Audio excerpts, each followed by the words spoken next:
স্বাগত জানাচ্ছি সবাইকে। আজকে টেক্সটাইল সেক্টরের সবচেয়ে গুরুত্বপূর্ণ বিষয় যেটা নিয়ে আমরা সবসময় কাজ করে থাকি, সেটা হচ্ছে টেক্সটাইল ফিনিশিং।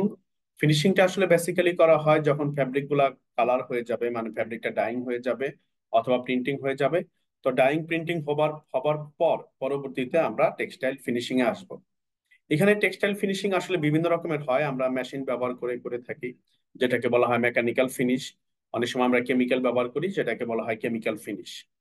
আবার হচ্ছে আহ আমরা অনেক সময় ওয়েট অবস্থায় ফিনিশ করি, যেটাকে বলা হয় ওয়েট ফিনিশ। অনেক সময় আমরা ড্রাই অবস্থায় ফিনিশ করি, এটাকে বলা হয় ড্রাই ফিনিশ। তো টেক্সটাইলের ফিনিশিং আসলে ডিপেন্ড করছে যে আমি আমার বায়ারের রিকোয়ারমেন্ট, আমার বায়ার আসলে কোন ধরনের ফিনিশিং আমাদের কাছ থেকে চাচ্ছে।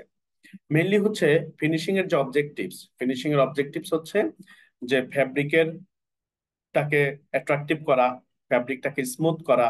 ফ্যাব্রিকের মধ্যে যদি কোনো ফল্ট থাকে, যেমন ফর এক্সাম্পল শিঙ্কেসের প্রবলেম থাকে, অথবা ফ্যাব্রিকের স্পাইরালিটি প্রবলেম থাকে, অথবা ফ্যাব্রিকের উইথ কম বেশি থাকে, তো এই বিষয়গুলা ইনিশিয়ালি আমরা টেক্সটাইল ফিনিশিং এ সলভ করার চেষ্টা করি। পরবর্তীতে আমাদের কিছু স্পেশাল রিকোয়ারমেন্ট থাকে। স্পেশাল রিকোয়ারমেন্ট বলতে হচ্ছে আমাদের আহ কিছু ফাংশনাল প্রপার্টি অ্যাড করতে হয়। তারপর আমরা অনেক সময় চাই যে আমার যে গার্মেন্টসটা আছে সেই গার্মেন্টস এর মধ্যে কোনো ভাঁজ পড়বে না, মানে ক্রিজ পড়বে না। তো ক্রিজ রেজিস্টেন্স করে দিতে হয়। অনেক সময় আমার কিছু পার্মানেন্ট ফিনিশ করতে হয়, অনেক সময় আমরা টেম্পোরারি ফিনিশ করি। বাট তো এই বিষয়গুলো টোটালি আমার টেক্সটাইল ফিনিশিং এর পার্ট। তো টেক্সটাইল ফিনিশিং আমি যদি ইনিশিয়ালি, আমি আস্তে আস্তে বিস্তারিত সবকিছুই কথা বলবো, জাস্ট আপনাদের একটু ধৈর্য ধরে শুনতে হবে। সেটা হচ্ছে যে টেক্সটাইল ফিনিশিং কে ইনিশিয়ালি আমরা যেহেতু আহ এটাকে অ্যাট্রাকটিভ করতে চাই, তারপর আমার ফ্যাব্রিকের স্মুথনেস বাড়াতে চাই, অথবা আমরা যদি ফ্যাব্রিকের লেন্থ বা ফ্যাব্রিকের উইথ এগুলাকে ঠিক করতে চাই, আহ তো আমার সবকিছু মোটামুটি আন্ডার কন্ট্রোলে নিয়ে আসতে চাই। তো সেই ক্ষেত্রে আমরা টেক্সটাইল ফিনিশিংটাকে দুই ভাগে ভাগ করে থাকি, একটা হচ্ছে কেমিক্যাল ফিনিশ আর একটা হচ্ছে ইনিশিয়ালি মেকানিক্যাল ফিনিশ। আমরা কেমিক্যাল ফিনিশ বা মেকানিক্যাল ফিনিশ, এটা মেশিনের এটা নাম শুনেই আমরা বুঝতে পারছি যে কেমিক্যাল ফিনিশ হচ্ছে কেমিক্যাল ইউজ হবে, আর মেকানিক্যাল ফিনিশ হচ্ছে টোটালি মেশিন ইউজ করে, মেশিনের মাধ্যমে বা মেশিন ইউজ করে আমরা টোটাল ফিনিশিংটা করব। এখন কেমিক্যাল ফিনিশিং এর মধ্যে আমরা যেটা করতে পারি, আমরা অনেক রকমের কেমিক্যাল ফিনিশিং এখানে অ্যাড করতে পারি। ফর এক্সাম্পল আমরা এখানে কিছু এক্সাম্পল বলে দিই, আমার মাউসের কার্সরটা যদি খেয়াল করেন, যে আমরা স্টিপ করতে পারি, অথবা ট্রান্সপারেন্ট করতে পারি, অথবা এন্টি শ্রিঙ্ক করতে পারি। অনেক সময় আমার গার্মেন্ট শ্রিঙ্ক করতে পারে, তো সেই ক্ষেত্রে আমি চাইলে এন্টি শ্রিঙ্কেজ প্রপার্টি আমি ফ্যাব্রিকের মধ্যে অ্যাড করে দিতে পারি। যেমন তাছাড়া আমরা ফ্লেম রিটার্ডেন্ট করতে পারি, অথবা ফ্লেম প্রুফ করতে পারি, সোয়েল রিলিজ করতে পারি, অথবা হচ্ছে আমরা এন্টি মাইক্রোব্যাকটেরিয়াল ফিনিশ করতে পারি, বা এন্টি মিলডিউ ফিনিশ করতে পারি। আমরা চাইলে ফায়ার প্রুফ করতে পারি। তো এই যে এই ফিনিশ গুলা, এইগুলা আমাদের ডিপেন্ড করছে হচ্ছে আমার কেমিক্যালের উপর। এখন আমার এই কেমিক্যাল ফিনিশিং এর মধ্যে আমার দু রকমের ফিনিশ হতে পারে, যেমন টেম্পোরারি ফিনিশ হতে পারে, পার্মানেন্ট ফিনিশ হতে পারে। যেমন টেম্পোরারি ফিনিশের ক্ষেত্রে আমাদের এখানে আছে স্টিফনেস আর সফটনেস। আমরা জানি যে আহ, একটা নির্দিষ্ট সময় পর যখন আমরা ফ্যাব্রিকে স্টিফ করি বা ফ্যাব্রিকে যখন আমরা সফট করি, আমরা একটা জিনিস মনে রাখবো, আমরা আমাদের গার্মেন্টস যেরকম সফট দেখি, এটা কিন্তু আফটার ডাইং বা আমরা যখন ফ্যাব্রিক গুলা প্রডিউস করি বা ফ্যাব্রিক গুলা মেক করি, তখন কিন্তু এরকম সফট থাকে না। পরবর্তীতে আমাদেরকে কেমিক্যালের মাধ্যমে এটাকে সফট করতে হয়। তো সফটনেসটা আস্তে আস্তে টাইম টু টাইম যখন আমরা ইউজ করব, তো আস্তে আস্তে আমার সফটনেসটা কমতে থাকবে। কমতে কমতে এক সময় সফটনেস কিন্তু চলে যেতে পারে। তো সেই ক্ষেত্রে আমরা যেহেতু এটা সফটনেসটা কমে যায়, ইনিশিয়ালি আমাদের যেরকম ছিল না, যেরকম ছিল, পরে এরকম আমাদের নাও থাকতে পারে। তো তার জন্য হচ্ছে আমরা এটাকে টেম্পোরারি ফিনিশ বলবো। দেন আমার permanent finish, fridge resistance, flame proof, water proof, এগুলো আমাদের পার্মানেন্ট ফিনিশ। অথবা হচ্ছে আমি একটু আগে যেটা বলেছি যে এন্টি মাইক্রো ব্যাকটেরিয়াল ফিনিশ, অনেক সময় এন্টি স্ট্যাটিক ফিনিশ করতে হয় আমাদের। যে আমরা কিছু কিছু গার্মেন্টস দেখবো যেগুলা হচ্ছে যে পরার পরে বা আপনি যখন খুলবেন, তখন দেখবেন যে গায়ের লোমগুলো আকর্ষণ করে, অথবা হালকা একটু স্পার্কিং হয়। তো এই এই প্রবলেমটা যেন না হয়, তার জন্য আমরা এন্টি স্ট্যাটিক ফিনিশ করে থাকি। কিন্তু এই ফিনিশিং গুলো হচ্ছে পার্মানেন্ট, মানে আমি যখন ফিনিশ করব তখন এই ফিনিশ গুলা হচ্ছে এমন ভাবে করব যেটা ফিউচার আর না উঠে আসে। তো এইগুলাকে পার্মানেন্ট বলা হয়। দেন মেকানিক্যাল ফিনিশ হচ্ছে আমাদের ইনিশিয়ালি এখানেও টেম্পোরারি বা পার্মানেন্ট দুটোই আছে। টেম্পোরারি বলতে এখানে এক্সাম্পল বলেছি আমি ক্যালেন্ডারিং, পরবর্তীতে আমরা আরো এগুলা নিয়ে আলোচনা করব। তো আমি একটু এক্সাম্পল গুলো বলে নেই। ক্যালেন্ডারিং হতে পারে, দেন হচ্ছে আমার স্যানফোরাইজিং হতে পারে। তো এই জিনিসগুলা হচ্ছে আমার টেম্পোরারি ফিনিশ। এখন আমার মাউসের কার্সরটা একটু খেয়াল করেন, টেম্পোরারি ফিনিশে আছে ক্যালেন্ডারিং। ক্যালেন্ডারিং মানে হচ্ছে যে ফ্যাব্রিকের স্মুথনেস আমরা বাড়াবো। আমরা জানি যে কোনো গার্মেন্টস এর প্রথম দিকে স্মুথনেস থাকে, পরবর্তীতে এটা ইউজ ইউজ করবার পর অথবা হচ্ছে আমরা যখন ওয়াশ করব তারপর এই স্মুথনেসটা কমে যায়, পরবর্তীতে আমাদের প্রেসিং করতে হয় মানে আয়রনিং করতে হয়। দেন পার্মানেন্ট ফিনিশের ক্ষেত্রে এখানে হচ্ছে রেজিং, স্যানফোরাইজিং, মাইলিং, অনেক সময় আমরা এই রেজিংটাকে বলে থাকি ব্রাশিং। এখন এই রেজিং যে ফিনিশটা আছে, এই ফিনিশটা হচ্ছে দেখা যাবে যে আমরা এই রেজিং ফিনিশ সহ যে গার্মেন্টস গুলা বেশি তৈরি করি, এই ফ্যাব্রিক দিয়ে যে গার্মেন্টসটা বেশি তৈরি করি সেটা হচ্ছে শীতের সময় আমরা যে হুডিটা পরি, হুডি, সেই হুডি। তো এই আমরা হুডির ব্যাক সাইডে আমরা দেখবো যে একেবারে তুলা তুলা ব্রাশের মতো। আসলে ইনিশিয়ালি ফ্যাব্রিক গুলা কিন্তু এরকম ব্রাশিং ছিল না বা তুলার মতো ছিল না। ইনিশিয়ালি এই ফ্যাব্রিকটা ছিল সুতা।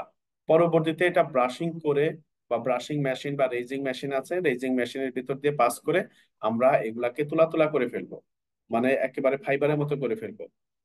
তো পরবর্তীতে কিন্তু এইটা আমরা ইউজ করি বা গার্মেন্টস তৈরি করি অথবা ব্যবহার করি বা ওয়াশ করি, যাই করি না কেন, আমার রেজিং ইফেক্টটা কিন্তু থাকবে। তার জন্য আমরা এই ফিনিশটাকে বলেছি পার্মানেন্ট ফিনিশ। এখন পরবর্তীতে আমরা যদি আরেকটু ডিপলি দেখি, আরেক কিছু এক্সাম্পল দিয়ে, সেটা হচ্ছে যে আমি এইখানে রেখেছি আমার টেক্সটাইল ফিনিশিং এর ক্ষেত্রে মেকানিক্যাল ফিনিশ, আর এইখানে হচ্ছে কেমিক্যাল ফিনিশ। তো মেকানিক্যাল ফিনিশ আমি যেটা একটু আগেও বলেছি, যে মেকানিক্যাল ফিনিশ দিয়ে বেসিক্যালি হচ্ছে আমরা মেশিনের মাধ্যমে ফিনিশটা করব ফ্যাব্রিকের, আর কেমিক্যাল ফিনিশ দ্বারা আমরা কেমিক্যাল ইউজ করব। এখন মেকানিক্যাল ফিনিশে আমাদের যে এক্সাম্পল গুলা, ক্যালেন্ডারিং যেটা ফ্যাব্রিকের স্মুথনেস বাড়ানোর জন্য আমরা করে থাকি, দেন রেজিং, সিনজিং, এমব্রসিং, ব্রাশিং, স্যানফোরাইজিং, ডিকেটিস্টিং, দেন হচ্ছে হিট সেটিং। এইগুলা হচ্ছে আমার টোটালি মেশিন ওরিয়েন্টেড। আমি টোটালি এইগুলা মেশিনের মাধ্যমে ফিনিশ করে থাকবো। এখন ক্যালেন্ডারিং যেটা একটু আগে আমি বলেছি যে এটা ফ্যাব্রিকের স্মুথনেস বাড়াবে, ফ্যাব্রিকটাকে স্মুথ করবে, মসৃণ করবে। আর রেজিং এর মাধ্যমে মূলত হচ্ছে ফ্যাব্রিক থেকে যে ফাইবার গুলো আছে, ইয়ান থেকে বেসিক্যালি এই ফাইবার গুলাকে একটু রেজ করবে, যাতে আলট্রা সফট একটা ইফেক্ট চলে আসে। আলট্রা সফট, আমরা অনেক সময় এটাকে বলি কি পিস ফিনিশ, মানে টাচ করলে আলট্রা সফট মনে হবে। আর সিনজিং যেটা আছে, সিনজিং এর মাধ্যমে আমরা নর্মালি যেটা করব, আমরা জানি যে অনেক সময় ফ্যাব্রিকের সারফেসে ফাইবার দেখা যায় বা আমার গার্মেন্টস এর সারফেসে ফাইবার দেখা যায়। এখন যখন আমাদের ফাইবার দেখা যাবে, তখন এই গার্মেন্টসটা কিন্তু দেখতে অসুন্দর লাগবে, পরবর্তীতে সেই ফাইবার গুলো একসাথে হয়ে গুটি পেকে যাবে। তো এই কারণে এই সিনজিংটা আমরা করে থাকি যাতে ফাইবারের সারফেস থেকে আর ফ্যাব্রিকের সারফেসে আর ফাইবার যেন না দেখা যায়। তার জন্য আমরা মেনলি হচ্ছে ফ্যাব্রিকের সারফেসে ফাইবার গুলাকে বার্ন করে ফেলি। দেন আমরা জানি এমবোসিং আছে, এমবোস করলে আহ, যে প্রিন্টের জায়গাটা আছে সেই জায়গাটা একটু ফুলে ওঠে, দেখতে সুন্দর লাগে। ব্রাশিং এর মাধ্যমে হচ্ছে আমরা নর্মালি ফ্যাব্রিকের ব্যাক সাইডে ব্রাশ করে থাকি, যেখানে যে ইয়ান গুলা আছে সেই ইয়ান গুলাকে তোলা তোলা করে ফেলা হয়, তাতে দেখা যায় ফ্লিচ একটা ইফেক্ট চলে আসে। তো brushing, sanforizing, decatising, then heat setting. Heat setting বা স্যানফোরাইজিং নিয়ে আমরা আলাদা একটা টিউটোরিয়াল করব বা লেকচার করব, ওইখানে আমরা পরবর্তীতে দেখবো। জাস্ট আজকে আমরা আসলে আমাদের যে ফিনিশিং গুলো আছে, ফিনিশিং এর টাইপ নিয়ে আলোচনা করছি। দেন আমার কেমিক্যাল ফিনিশ, সরি, হ্যাঁ কেমিক্যাল ফিনিশ। কেমিক্যাল ফিনিশে এখানে আমি কিছু এক্সাম্পল বলেছি, বাট এর বাইরেও আরো অনেক রকমের ফিনিশ আছে। তবে সবচেয়ে জনপ্রিয় ফিনিশ যেগুলো আমরা নর্মালি করে থাকি, সেই ফিনিশ গুলাই মূলত এইখানে আমি লিখেছি। যেমন ফ্লেম রিটার্ডেন্ট, যেটা অহরহ করতে হয় আমরা জানি, যেটাকে আমরা ফায়ার প্রুফ নামে জানি। অ্যান্টি স্ট্যাটিক অ্যাক্টিভিটির জন্য বা অ্যান্টি স্ট্যাটিক ফিনিশ করে থাকি, যেটা আমি কিছুক্ষণ আগেই কথা বলেছি।